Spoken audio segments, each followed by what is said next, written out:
सूत्रधार की खास खबर में हम आपको बताएंगे कि मध्य प्रदेश के हजारों सरकारी कर्मचारियों और सरकारी नौकरियों के उम्मीदवारों का भविष्य किस कदर कोर्ट कचहरी की चक्की में पिस रहा है।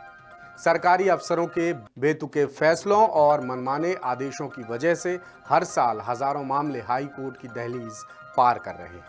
केस लड़ने के लिए सरकार आम जनता की ही गाढ़ी कमाई के पैसे लुटा रही है और याचिकाकर्ता इंसाफ के लिए दर दर भटक रहे हैं। द सूत्र की पड़ताल में पता चला है कि बीते 3 साल में सरकार के खिलाफ 12,000 से ज्यादा केस कोर्ट में लगाए गए हैं।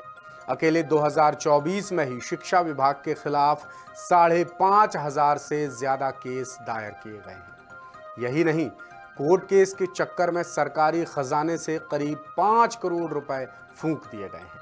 आखिर क्या है ये पूरा मामला, किस विभाग के खिलाफ कब, कितने और किस तरह के केस लगे हैं कोर्ट में, साथ ही याचिकाकर्ताओं और वकील का क्या कहना है, देखिए द सूत्र की ये एक खास रिपोर्ट। मध्य प्रदेश में जो शिक्षक भर्ती आती है उसमें लगातार इस चीज को देखा जाता है कि जानबूझ करके इन्होंने कानून का धज्जियां उड़ाने के सोच ली है। डिपार्टमेंट के जितने भी अधिकारी कर्मचारी इस प्रकार की गलतियों के लिए जितना पैसा जो धन बर्बाद होता है मध्य प्रदेश सरकार का, वो जनता का पैसा है। तो ये जो पूरी प्रोसीडिंग में जो पैसा बर्बाद होता है, ये पैसा कौन दे? मध्य प्रदेश या देश के किसी भी राज्य में सरकारी विभागों की मनमर्जी कोई नई बात नहीं। आए दिन कोई न कोई गंभीर मसला सामने आ ही जाता है, जिससे परेशान होकर पीड़ित पक्ष अदालत की शरण लेता है। मध्य प्रदेश हाईकोर्ट में एमपीपीएससी, ईएसबी, डीपीआई समेत कई सरकारी विभागों के खिलाफ हजारों केस लगे। साथ ही ओबीसी आरक्षण से जुड़े करीब सैकड़ा भर मामलों पर सुनवाई चल रही है। प्रदेश में 2018 से लेकर अब तक की शिक्षक भर्ती लगातार विवादों में है। लिहाजा मौजूदा शिक्षकों और शिक्षक उम्मीदवारों ने सरकार की अतार्किक नीतियों और सरकारी अफसरों के मनमाने फरमानों को लेकर कोर्ट में केस लगाए हैं। वैसे भी शिक्षा विभाग के अधिकारियों की मनमानी जग जाहिर है। मामला चाहे नियमित शिक्षकों के ट्रांसफर और पोस्टिंग का हो, रिटायरमेंट के बाद जीपीएफ और मैच्योरिटी फंड के भुगतान का हो, संविदा शिक्षक और अध्यापक संवर्ग का हो, या फिर अतिथि शिक्षकों की नियुक्तियों का मामला हो। हर मामले में कोई ना कोई विवाद चला आ रहा है और विवाद भी छोटे मोटे नहीं बल्कि बेहद बड़े हैं। इस वजह से नुकसान झेलने वाले कर्मचारियों ने इंसाफ पाने के लिए अदालत में याचिकाएं लगाई। द सूत्र ने बीते कुछ सालों के आंकड़े खंगाले तो पता चला कि 2022, 2023 और 2024 यानी 3 साल में सरकार के खिलाफ 12,000 से ज्यादा केस हाई कोर्ट में लगाए गए हैं। इनमें 2024 में ही अकेले शिक्षा विभाग के खिलाफ 5,569 केस दायर किए गए हैं। हमारी पड़ताल में यह भी पता चला कि ज्यादातर मामलों में सुनवाई के दौरान अफसरों की फिजूल की हट या सोची समझी चूक सामने आती है, जिनका खामियाजा सीधे तौर पर कर्मचारियों को उठाना पड़ता है। पहले तो उन कर्मचारियों को केस लगाने के लिए हजारों रुपए फीस चुकानी होती है, फिर सालों तक खिंचने वाली पेशियों का खर्च अलग होता है, जिससे याचिकाकर्ता मानसिक रूप से भी परेशान हो जाते हैं। शासन की विसंगतिपूर्ण जो आदेशों के कारण आज शिक्षक बहुत परेशान हैं और उन्हें बहुत सारी विसंगतियों का सामना करना पड़ता है। वरिष्ठ अधिकारियों के सामने जब यह अपनी मांगों को रखते हैं तो उनका समय पर निराकरण भी नहीं हो पाता है।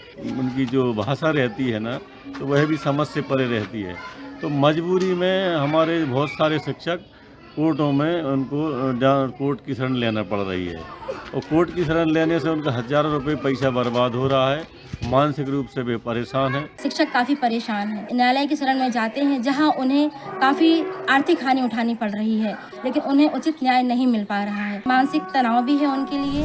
हद तो तब हो जाती है जब कोर्ट में मामला पहुंचने के बाद विभागीय अधिकारी अपनी गलती नहीं स्वीकारते और मामले को सुलझाने की जरा भी कोशिश नहीं करते। इन बेशर्म अफसरों को सरकारी खजाने की भी कोई चिंता नहीं होती। द सूत्र की पड़ताल में पता चला कि कोर्ट में केस लड़ने के लिए विभागीय अफसरों ने जनता की कमाई के 5 करोड़ रुपए से ज्यादा उड़ा डाले। केस की सुनवाई के बाद कोर्ट के आदेश का पालन करने के बजाय ये अफसर गलत रास्ता अपनाकर नए नए पेच फंसा देते हैं, जिससे मजबूरन कोर्ट आगे की तारीख दे देता है और याचिकाकर्ता इंसाफ से वंचित रह जाते हैं। हमने लोक शिक्षण संचालनालय और राज्य शिक्षा केंद्र से जुड़े कई ऐसे मामले भी खंगाले जिनमें विभाग के खिलाफ फैसले आए तो अफसरों ने सुप्रीम कोर्ट में अपील कर दी, जबकि ये मामले बड़ी आसानी से निजी स्तर पर सुलझाए जा सकते हैं। बीते 3 साल में हाई कोर्ट पहुंचे 12,000 से ज्यादा मामलों में फैसले की अनदेखी करने पर शिक्षा विभाग के अफसरों के खिलाफ अवमानना की 1,600 से ज्यादा अपीलें भी दायर की गई। हाई कोर्ट में शिक्षा विभाग के खिलाफ केस लड़ने वाले एडवोकेट दिनेश चौहान कहते हैं कि पहले तो अफसर जानबूझकर उल जुलूल नियम कायदे बनाते हैं और जब मामला कोर्ट पहुंचता है तो वो कोई आदेश या निर्देश भी नहीं मानते, जिस वजह से याचिकाकर्ताओं का भारी नुकसान होता है और सरकारी खजाने से बेवजह अनाप शनाप पैसा खर्च होता है। एडवोकेट दिनेश ने कहा कि वो जल्द ही कोर्ट में ऐसा केस भी लगाने वाले हैं जिसमें सरकारी खजाने और आम जनता के नुकसान की भरपाई लापरवाह अधिकारियों की सैलरी से करने की मांग की जाएगी। मेरे पास लगभग हजारों की संख्या में केस आते हैं और शिक्षा विभाग के केस सबसे ज़्यादा मेरे पास पहुंचते हैं। और उस केस में अगर आप देखा जाए तो ऐसी ऐसी चीज़ों को रूल के साथ खेलते हैं। जैसे मैं एक छोटा सा एग्जाम्पल बता दूंगा कि कहीं पर सीलिंग जो ऐसे 100% रिजर्वेशन की है तो 106% हॉरिजॉन्टल रिजर्वेशन को दे देना या रिजर्वेशन की पॉलिसी के साथ खिलवाड़ कर देना। जैसे अभी एग्जाम्पल के लिए एज के लेके बात करें, ईडब्ल्यूएस की केस की बात करें, भी आप उठा के देखेंगे जो नई रूल बुक आई है ईडब्ल्यूएस के बारे में कहा गया है कि ईडब्ल्यूएस का व्यक्ति ईडब्ल्यूएस में ही फाइट करेगा, पर ये क्लॉज में नहीं है। क्लॉज सेज कि ईडब्ल्यूएस कैटेगरी का व्यक्ति जो है अगर वो जनरल के बराबर मार्क्स लेके आता है तो जनरल के ऊपर चला जाएगा। तमाम इस प्रकार की विसंगति या कि ये जानबूझ के करते हैं या कि ऐसा चाहते हैं कि ये जाकर के भर्तियां कोर्ट में फंसे, अन्यथा कोई भी पढ़ा लिखा जो एक IAS अधिकारी होता है इस प्रकार की गड़बड़ियां नहीं करता है। और मैं ये तो सरकार से भी कहूंगा और आगे चल के कोर्ट में भी इसको बातें प्रेस किया जाएगा।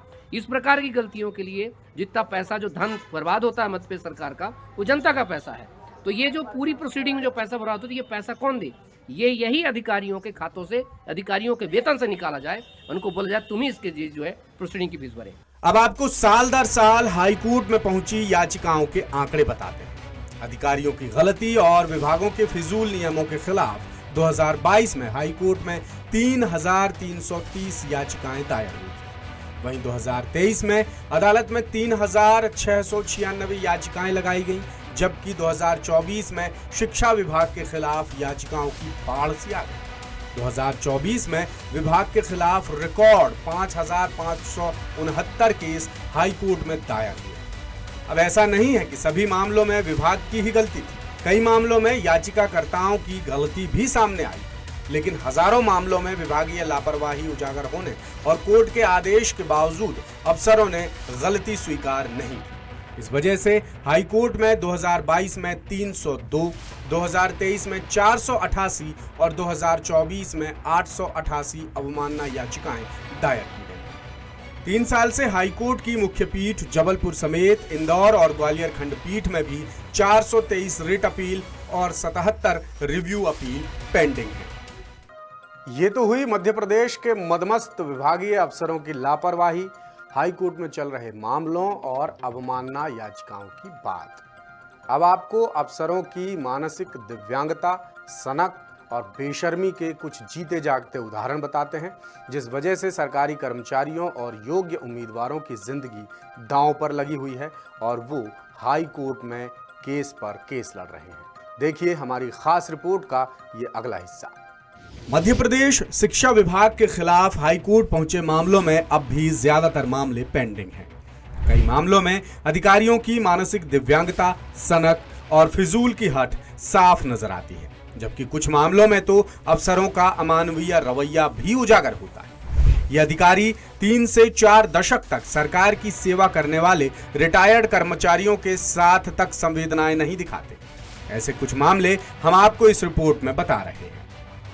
केस नंबर 1, रिटायर्ड हेडमास्टर को पेंशन और मैच्योरिटी फंड के लिए भटका रहे अधिकारी। हरिकिशोर श्रीवास्तव टीकमगढ़ के सरकारी प्राइमरी स्कूल में हेडमास्टर थे। एक मामले में विभाग ने उन पर केस दर्ज कराया, लेकिन बाद में गफलत सुलझ गई और कोर्ट में समझौता हो गया। कुछ वक्त बाद हरिकिशोर रिटायर हो गए, लेकिन अफसरों ने पुराने मामले का पेंच फंसाकर उनकी पेंशन और मैच्योरिटी का फंड अटका दिया। हरिकिशोर महीनों तक अफसरों से गुजारिश करते रहे, लेकिन किसी ने उनकी सुनवाई नहीं की। लिहाजा वो हाई कोर्ट में केस लगाने को मजबूर हो गए और फिलहाल अपने हक की लड़ाई लड़ रहे हैं। केस नंबर 2, उच्च माध्यमिक शिक्षक भर्ती 2023 में चयनित अभ्यर्थियों को नहीं मिली नियुक्ति। लोक शिक्षण संचालनालय यानी डीपीआई ने 2023 में उच्च माध्यमिक शिक्षक भर्ती प्रक्रिया शुरू की थी, जिसमें साल 2022 में जरूरी शैक्षणिक योग्यता रखने वाले चयनित अभ्यर्थियों को नियुक्ति नहीं दी गई। डीपीआई के अफसरों ने एनसीटीई की गाइडलाइंस तक की अनदेखी की, जिससे अभ्यर्थियों ने हाई कोर्ट में केस लगा दिया। महीनों की लड़ाई के बाद हाई कोर्ट ने अभ्यर्थियों के पक्ष में फैसला सुनाया, लेकिन डीपीआई ने आज तक उन्हें नियुक्ति नहीं दी। केस नंबर 3, उच्च पदभार की काउंसलिंग में चयन के बावजूद शिक्षक को नहीं मिली मनचाही पोस्टिंग। शिक्षा विभाग ने 2023 में उच्च पदभार के लिए काउंसलिंग कराई थी, जिसमें खरगोन के शिक्षक संजय शर्मा का चयन हुआ था, लेकिन विभाग ने उनकी चॉइस के स्कूल में अतिशेष शिक्षक को पोस्टिंग दी, जबकि वहां संजय की पोस्टिंग होनी थी। विभाग के गलत फैसले के खिलाफ संजय हाई कोर्ट पहुंच गए, जिसके बाद कोर्ट ने विभाग को नोटिस जारी कर जवाब मांगा, लेकिन शिक्षा विभाग के अफसरों ने 2 महीने तक कोई जवाब नहीं दिया। आखिरकार संजय को अवमानना याचिका लगानी पड़ी। केस नंबर 4, अफसरों ने मनमर्जी से नियम बनाकर शिक्षक को 60 साल में ही कर दिया रिटायर। मध्य प्रदेश शिक्षा विभाग में रिटायरमेंट की आधिकारिक उम्र 62 साल निर्धारित है, लेकिन विभागीय अफसरों ने रीवा के शिक्षक राज प्रताप सिंह को 60 साल में ही रिटायर कर दिया। शिक्षक ने अफसरों के फैसले को हाई कोर्ट में चुनौती दी, जिसके बाद कोर्ट ने शिक्षक की रिटायरमेंट एज 62 साल के हिसाब से पूरे फंड का भुगतान करने का आदेश दिया, लेकिन एक बार फिर अफसर खेल कर गए। उन्होंने हाई कोर्ट के आदेश को हवा में उड़ा दिया और शिक्षक को पूरा पैसा नहीं दिया। ये मध्य प्रदेश के सरकारी अफसरों की मानसिक दिव्यांगता, सनक, लापरवाही और बेशर्मी के चंद उदाहरण, जबकि सरकारी विभागों से लेकर अदालत तक में ऐसे केसेस की हजारों लाखों फाइल्स धूल खा रही हैं। और सवाल अब भी वही है कि आखिर इस रात की सुबह कब होगी। लेटेस्ट, इन्वेस्टिगेटिव और इन डेप्थ खबरें देखने के लिए ज्वाइन कीजिए द सूत्र का व्हाट्सएप चैनल, सब्सक्राइब कीजिए यूट्यूब चैनल, लाइक कीजिए फेसबुक पेज और पढ़ते रहिए वेबसाइट www.daसूत्र.com।